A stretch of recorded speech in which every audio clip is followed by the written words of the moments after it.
Thank you, Andy, for those gracious words. I'm really grateful that you just didn't introduce me as simple. I'm grateful for that. You know, this is the very first time since 1995 that I have been introduced on this program by someone other than Denver. And that's not necessarily a bad thing. When Denver told me a few months ago that the lectures would be on the book of 1 Corinthians, I was very pleased to hear that. But I was also a little bit concerned. I said, that's wonderful, just so long as I'm not assigned to speak on the not under bondage passage in chapter 7. He just kind of laughed like he did just now. A few weeks later, I received my assignment, and lo and behold, out of the 437 verses in the book of 1 Corinthians, guess what section I was given? Believe me, I was not pulling a Brer Rabbit act. You remember Brer Rabbit told Brer Fox, you can do whatever you want to me, you can pull my ears off, you can pull my tail off, but please don't throw me in that briar patch. That's exactly what he wanted. He got thrown in the briar patch, and he said, I was born and bred in the briar patch. That's exactly what Brer Rabbit wanted. This is not exactly what I wanted, but I'm thankful for the invitation to speak on this important subject. The topic for this hour is separation and divorce. And the section of Scripture that we're going to be looking at is 1 Corinthians chapter 7, verses 10 through 16. But before we read about what Paul says, I want us to look at two things. I want us to consider the terms separation and the term divorce. What is the difference? By and large, none. Now, they are different words, and yet they carry basically the same idea. Both terms, separation and divorce, denote a distinct apartness. The only difference is one of nuance. Divorce carries with it the concept of legal finality, a termination of a marriage of which Jesus gave just one exception in Matthew chapter 19 and verse 9. Whereas the term separation is unencumbered with any judicial baggage. Other than that difference, the end result is exactly the same. And that is the husband and wife are no longer together.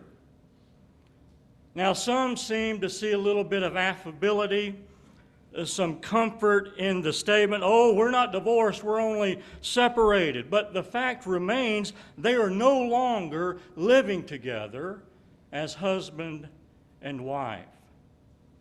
And so this claim that we sometimes hear, we're not divorced, we're only separated, is not something to be pleased with or offers any real comfort, unless such a statement is made by a brother or sister in Christ with heaven's endorsement, 1 Corinthians 7 and verse 15. Now let's turn and read our text together, 1 Corinthians 7, 10 through 16. And unto the married I command, yet not I, but the Lord. Let not the wife depart from her husband, but, and if she depart, let her remain unmarried, or be reconciled to her husband. And let not the husband put away his wife, but to the rest speak I, not the Lord. If any brother hath a wife that believeth not, and she be pleased to dwell with him, let him not put her away. And the woman which hath an husband that believeth not, and if he be pleased to dwell with her, let her not leave him. For the unbelieving husband is sanctified by the wife, and the unbelieving wife is sanctified by the husband, else were your children unclean, but now are they holy. But if the unbelieving depart, let him depart. A brother or a sister is not under bondage in such cases, but God hath called us to peace. For what knowest thou, O wife, whether thou shalt save thy husband? Or how knowest thou, O man, whether thou shalt save thy wife? This is widely considered to be a difficult section of the book of 1 Corinthians. And reams have been printed in order to explain these 7 verses. Much of what has been printed is fallacious. A lot of false teaching has spewed forth in print and from pulpit by those searching for a loophole to pacify those who are in unholy unions or who plan to be married unscripturally. And so the purpose of this study is dual in nature. First, to dismantle the false doctrine that is taught from this passage, and secondly, to establish the truth of what the Bible is teaching here. Now, in order to accomplish this, questions from each verse will be posed to the Apostle Paul. And therefore, our study will take on the format of an interview with him. Let's begin our interview with this question, and it's an important one. It's one that we need to understand. Paul, who are the married? Verse 10 begins, and unto the married I command. Now, attempts have been made to limit Paul's use of the word married here with references to only Christian marriages. But notice, Paul does not in any way make this distinction. He uses the all-inclusive phrase, the married, apart from any qualifier. In Matthew chapter 5 and verse 32, and chapter 19 and verse 9, Jesus certainly did not restrict his teaching on marriage, divorce, and remarriage to only Christians.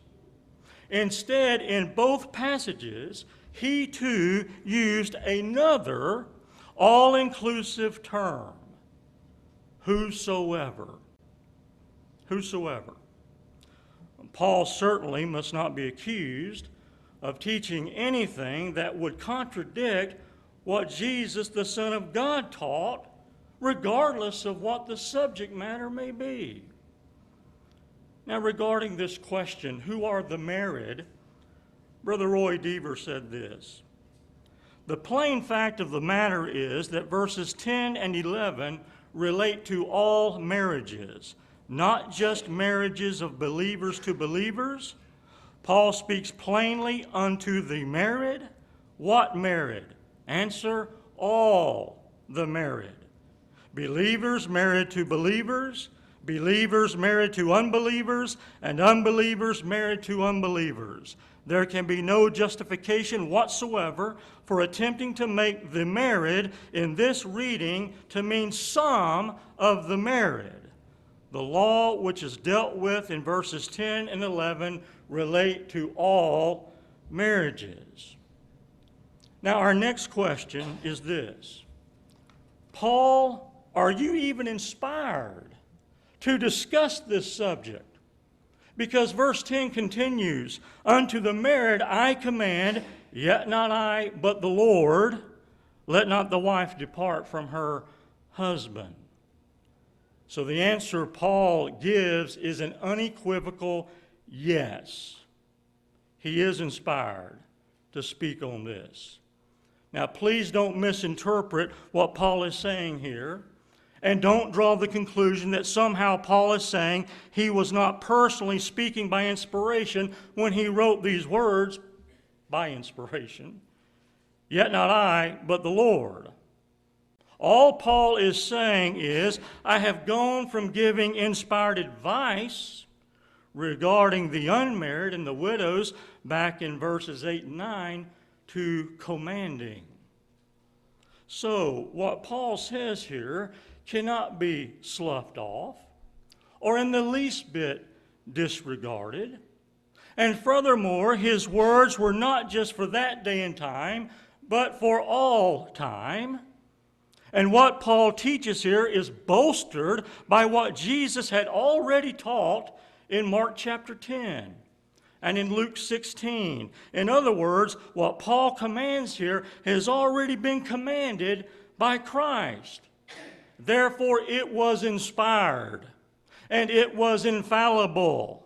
Without quibble, Paul was inspired. 1 Corinthians 2, verses 10 and following. Thus, what he said, what he wrote, must strictly be adhered to, because to reject the words of Paul or any of the apostles is to reject the words of Jesus Christ himself. And when Paul says, unto the married I command, yet not I, but the Lord, he is saying that both he and the Lord are issuing these orders. He is saying it's not just me, an apostle, saying this, but also the Lord. So, instead of inspiration being denied, just the opposite is taking place. Inspiration is being underscored, and underscored boldly. A third question. Paul, is separation ever justified? Verse 11, but and if she depart, let her remain unmarried, or be reconciled to her husband, and let not the husband put away his wife. We see in verse 10 that marriage is for life. It is a contract a man and woman make in the eyes of God that he himself binds them to. And it is for better or worse, for richer or poorer, in sickness and in health, until death dissolves the marriage. And yet, Paul appears to say that there is justifiable cause for separation. Not divorce, but separation in certain situations. And I think that's evident by his inspired wording. But and if she depart. Along these lines, my father has written, by leaving her husband, a wife, even though she doesn't have anything to do with another man, is being untrue to her responsibility to her husband and to what the Lord demands of her as a wife. The husband, of course, has corresponding responsibilities to the wife and to God. Therefore, leaving one's partner is a very serious step. Surely, certain situations arise where such a step could be taken without sin. For instance, if one's life or the life of a child were in danger, but in such an event the wife or husband must remain unmarried or else go back to their partner. There have been many wives who desperately wanted to save their marriage, and yet nonetheless were forced to separate from their husbands due to physical abuse. This abuse could have been spawned by the use of alcohol or drugs. There may have been no catalyst involved other than just plain old meanness on the part of the husband. Yet fearing for her life or the life of her children or for both, she departs. Now, who could impugn such a decision as that? Neither the Lord nor Paul faults a wife who is forced to take such a step, provided she remain true to the divine stipulations of the separation, which are either she remains unmarried or she returns to her husband. There are no other options. And brethren, this is why marriage is such a serious thing. And what is applicable to the wife is also applicable to the husband. Now, as we proceed in our interview with the Apostle Paul, let's now pose this question. Paul, are you putting words in the Lord's mouth? Look at verse 12. But to the rest speak I, not the Lord. Now again, from all we know about the authority of the Lord's apostles, coupled with Bible verbal plenary inspiration, Paul is moved to answer this silly question with a resounding no. Such a charge as that is ludicrous. It has been argued and argued weekly that Paul was prefacing his forthcoming words as his personal ideas, and some translations have contributed to that twisted thought, by the way. And once more, I want to quote my dad. In effect, Paul would be saying, I have been inspired up to this point, but now I'm going to turn the inspiration off because I want to inject some of my personal ideas.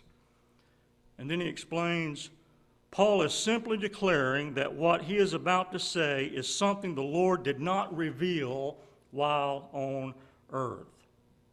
And so the thrust of what Paul is saying is the Lord did not deal specifically with the questions that the Corinthians were asking him at that time. And shame on those who have relegated this verse and the ones to follow as simply Paul's natural ideas in place of supernatural inspiration. When will the modernist out there finally absorb the truth that what Paul wrote are the very words of God? It's not that they can't, it's that they won't. Now this query, Paul, who or what is the rest? Verse 12. But to the rest speak I. It has been advanced by more than a few that the rest refers to mixed marriages. That is, a Christian married to a non-Christian. If that is the case, then the married in verse 10 refers exclusively to Christian marriages. And I remind you, Paul offers no such qualifier that indicates he means only Christian marriages back in verse 10. He simply states the married, pardon me, which includes mixed marriages. Now, regarding the idea that the rest means mixed marriages, Roy Deaver had this to say too. This is pure assumption. Paul said in verse 1 that he would be dealing with the matters about which they had asked. He had discussed some of these in verses 1 through 9. Now he says he's going to deal with the rest. Did Paul do what he indicated he was going to do? Yes. Then what did he do? He discussed three things. One, the marriage of a Christian man to a non-Christian woman who was content to dwell with her husband. Two, the marriage of a Christian woman who was married to a non-Christian man who was content to dwell with his wife. And three, the marriage of a Christian to a non-Christian who was not content to dwell with the Christian. If Paul said he was going to discuss the rest, and if Paul proceeded to discuss these three matters indicated, and if Paul did what he said he was going to do, then the rest must refer to the rest of the questions which the Corinthian brethren had asked about, the rest of the problems. Now, although the married in verse 10 means all marriages, the Lord did not specifically address these questions that the Corinthians were asking Paul, and thus equipped with apostolic authority and the impossibility of contravening anything the Lord had already taught on the subject of marriage in general, he begins to answer the rest of their questions, questions that Jesus did not deal with when he was here upon the earth. Now, with the rest of these questions before us, let us now ask, Paul, are you saying it's not a sin to remain with an unbelieving partner? The balance of verse 12 and then verse 13 says, if any brother hath a wife that believeth not, and she be pleased to dwell with him, let him not put her away. And the woman which hath an husband that believeth not, and if he be pleased to dwell with her, let her not leave him. That's as plain as it can be. As long as the unbelieving partner is willing to stay, the Christian has no right to leave. He or she has no grounds for divorce, that is put away in verse 12, nor to separate, that is not leave in verse 13. So Paul's teaching is unmistakably clear. Marriage of a non-Christian to a Christian does not defile the husband and wife relationship. A Christian does not have the right to divorce or separate from their non-Christian mate. And furthermore, Brother Wayne Jackson concurs. He says, mere religious incompatibility is not a cause for dissolving a marriage. Marriage is a divine institution for the entire human family, commencing with Adam and Eve. Brother Earl Edwards expands on this a little bit. He says this passage presupposes that a marriage between two non-believers who are marriageable is recognized by God. In fact, the family was instituted by God in Eden long before there was a church. And so Paul's answer is clear. It's not a sin to remain with an unbelieving partner. The next question. Paul, do verses 10 through 13 show that Matthew 19:9 is a covenant passage? We know what Jesus said in Matthew chapter 19 and verse 9. Whosoever shall put away his wife, except it be for fornication, and shall marry another, committeth adultery.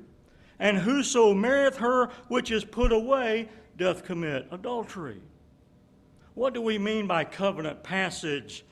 It means that the passage under consideration only applies to those within the covenant. In other words, it is argued that the Lord's words in Matthew chapter 19 and verse 9 only applies to Christians who are married to Christians. That it does not apply to mixed marriages or marriages in which neither partner is a Christian. Now, if this is true, it wouldn't matter how many times a person married or divorced prior to becoming a Christian. And also the reasons for doing so wouldn't matter either. Such a position as this makes a mockery out of marriage and a farce out of the Lord's teachings. Those who hold that Matthew 19:9 is a covenant passage overlook a very important word that Jesus used, the word whosoever. It necessarily means anyone. Whosoever is an all-inclusive word, and it excludes no one, regardless if they are a Christian or not. There is no basis for making Matthew 19 and verse 9 a so-called covenant passage. It is made one only because of a gross mishandling of our text. And again, it is argued that verses 10 and 11 deal only with two Christians that are married to each other. Paul doesn't hint at that whatsoever. It is a grand assumption. It's made by those who want to make Matthew 19 and verse 9 only apply to Christians.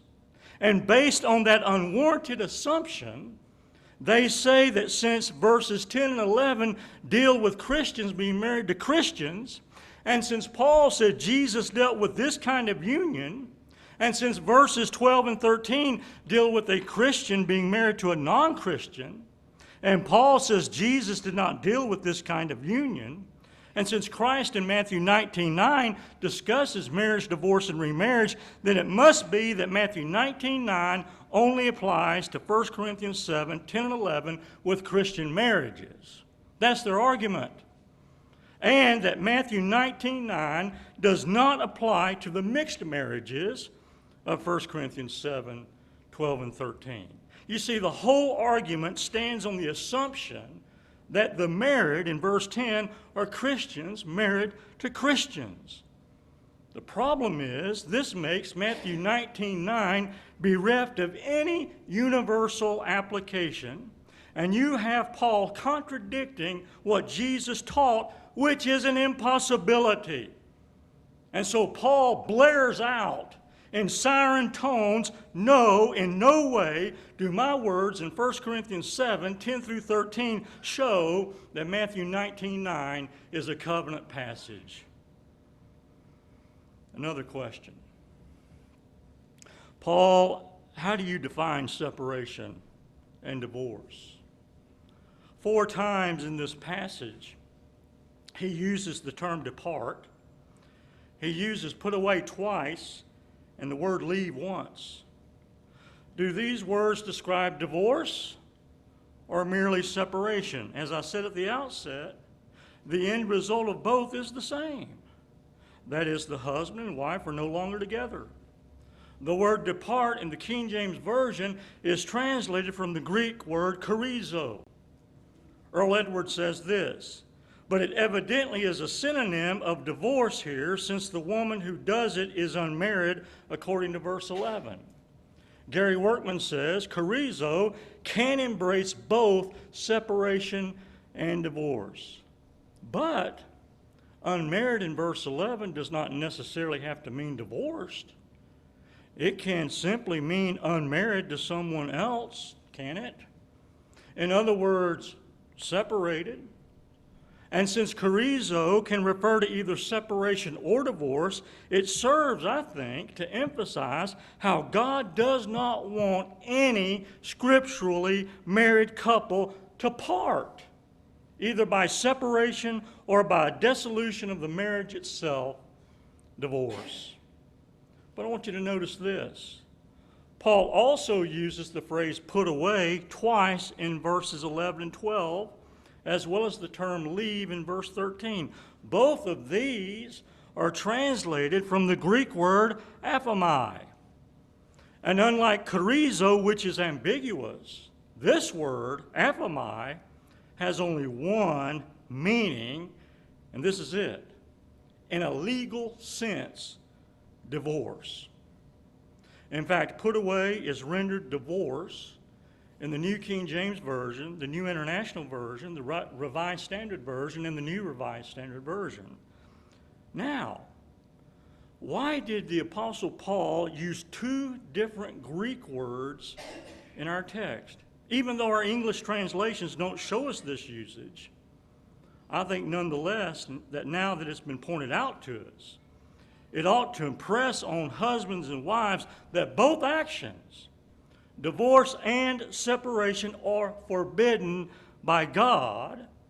That is, unless the exception of fornication is present, according to Matthew 19:9, resulting in a divorce, or some radical reason, such as physical endangerment, is involved, resulting in separation.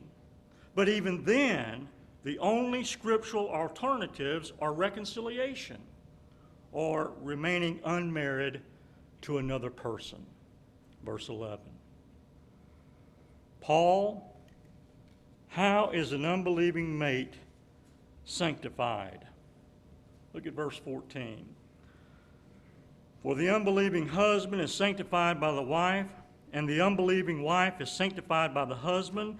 Else were your children unclean, but now are they holy. Evidently, some at Corinth were teaching if one of the marriage partners was not a Christian, then the marriage was unholy and invalid. Paul says just the opposite. That is, the unbeliever has been sanctified by the believer. Now, the word sanctified, as it is used here, does not mean redeemed. It doesn't mean forgiven. Paul is not saying just because a non-Christian marries a Christian that puts him or her in a saved state. So what does Paul mean? How is a non-Christian marriage partner sanctified? They are sanctified in the sense of being made a suitable marriage partner. A non-Christian in a scriptural marriage to a Christian has God's approval. It has the smiles of heaven down upon it. And for the sake of time, I refer you to the book and the good comments that are made there by our brethren. But let's now go to verse 15, because this is the briar patch that I referred to in my introduction. Let's ask two questions. Number one, Paul, what is your privilege? And are you allowing another ground for remarriage? Verse 15, but if the unbelieving depart, let him depart. A brother or a sister is not under bondage in such cases, but God hath called us to peace. Centuries ago, the Roman Catholic Church concocted a so-called Pauline privilege. And yet Paul would not, could not, and did not give another ground for divorce and remarriage in this verse. And how sad it is that many members of the church have swallowed this fatal doctrine in a futile attempt to defend their marriage, divorce, and remarriage dilemmas. So far, Paul has taught that the Christian is not to leave the non-Christian mate. But what if the non-Christian decides to depart on their own accord? Paul says, let him depart. The brother or sister, that is the Christian partner, is not under bondage in such cases. An Everest of false teaching has been done based on a dishonest and biased interpretation of verse 15. Even people with a cursory knowledge of what Jesus taught in Matthew chapter 5 and chapter 19 can understand that Paul is not giving another exception to divorce and remarriage here. Now, regarding the non-existent Pauline privilege, Robert Taylor says the following. Basically, it adds another ground to Matthew 19:9. It amounts to an apostolic countermanding of what the Christ taught. It makes a shambles of except, if and only if, in Matthew 19:9, if desertion of the believer by the unbeliever provides another ground for divorce and remarriage, then the grammatical force of except it be for fornication in Matthew 19:9 is shattered forevermore. Let's look at the much maligned phrase, not under bondage. The word bondage cannot mean the marriage bond. The Greek simply won't allow it. If you listen carefully, read along in the book regarding what Roy Deaver said about the Greek word translated bondage here. This is the Greek word didoulotai, perfect past indicative, third person singular of the word doulou, in three passages where the bond referred to is unquestionably the marriage bond, 1 Corinthians 7, 27 and 39, Romans 7 and verse 2. The word used is dio, not doulou. In this very chapter, in referring to the marriage bond, Paul twice uses dio, but in verse 15, he uses a different word.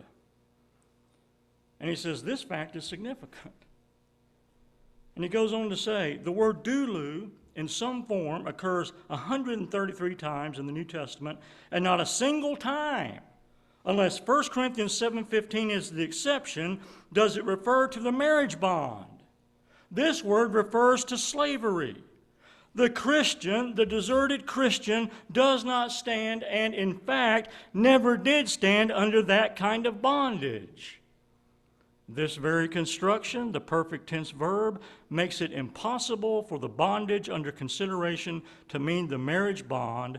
The perfect tense means is not now, and in fact never has been in this kind of bondage referred to, but the deserted Christian has been in the marriage bondage. Therefore, the bondage referred to here is not and could not be the marriage bond. Now, knowing that, what is the practicality of what Paul says in verse 15? The late lamented Bill Jackson says this: in some cases, the unbeliever is determined to depart. The unbeliever may lay down this challenge: you leave the Lord or I will leave you. No doubt with this challenge or by some other intolerance of the faith of the Christian, the unbeliever intends to leave. Paul has stated, if this be the case, let him depart. The believer is not so bound or enslaved or tied to that person that effort should be put forth to force his or her remaining, and most certainly not so bound or enslaved that for the sake of the companion, the Christian then gives up his or her faith. Remember, let him depart. You are not obligated to force the companion to remain. Once again, I want to quote my father. If the unbelieving partner leaves, the believer is to let them go. Not under bondage does not mean that the believer is released from the marriage vow so that he or she may remarry, but simply that they are not required to compel their partner to remain or return. They are guiltless before God in respect of the separation, but they may not marry another. Notice how verse 15 ends. It concludes by reminding, but God hath called us to peace. It would be unfitting for the Christian mate to coerce the non-Christian to remain. There are times when a Christian has done all they can peaceably to stave off a separation. But if the non-Christian is determined to leave, the Christian then follows the course of peace and allows, that is, lets him or her depart. This action gives neither party the right to divorce and remarry, regardless of how many preachers today says it does. Undoubtedly, there are a host of reasons why a separation in a mixed marriage may come about, but there is only one whereby the wronged party may divorce the guilty party and remarry another innocent party, and that is fornication. Matthew 5:32 and Matthew 19:9. That is the universal teaching of our Lord, and it cannot be changed, ever. Furthermore, Paul did not make an exception to it in 1 Corinthians 7 and verse 15. So he is the first one to refute any privilege attributed to him. And Paul would intensely argue that his and the Lord's teaching on this subject is precisely the same. And the final question in our interview is this. Paul, is there any hope for mixed marriages? And he responds by saying, absolutely. Let's read verse 16. For what knowest thou, O wife, whether thou shalt save thy husband? Or how knowest thou, O man, whether thou shalt save thy wife? Let me tell you, those are words of hope. And Paul is reinforcing everything he has said about marriage between a believer and an unbeliever. It is the hope of eventual conversion to Christ that further justifies keeping the marriage together. Even if the unbelieving mate departs, the Christian may still be able to exert an influence that would lead to their conversion, to their ultimate salvation. You know, the Apostle Peter alludes to that possibility in 1 Peter 3, verses 1 and following. And so a person who is in such a marriage ought not to think that their Christian influence is ineffective, because both Paul and Peter declare there is a reason for hope. A godly wife or husband may very well be the critical factor in bringing their unbelieving mate to Christ and ultimately having their company in heaven above. 1 Corinthians 7:16 lends great encouragement to all who are married to non-Christians. Separation and divorce have destroyed countless marriages and has adversely affected countless innocent children. And the only remedy for all this sadness is an understanding of and an adherence to what Jesus and his apostles taught on the vital subject of separation, marriage, divorce, and remarriage. And may all people everywhere study and practice what the New Testament clearly teaches on this subject, because only then can marriage be protected and nourished, and separation and divorce eliminated. Thank you very much.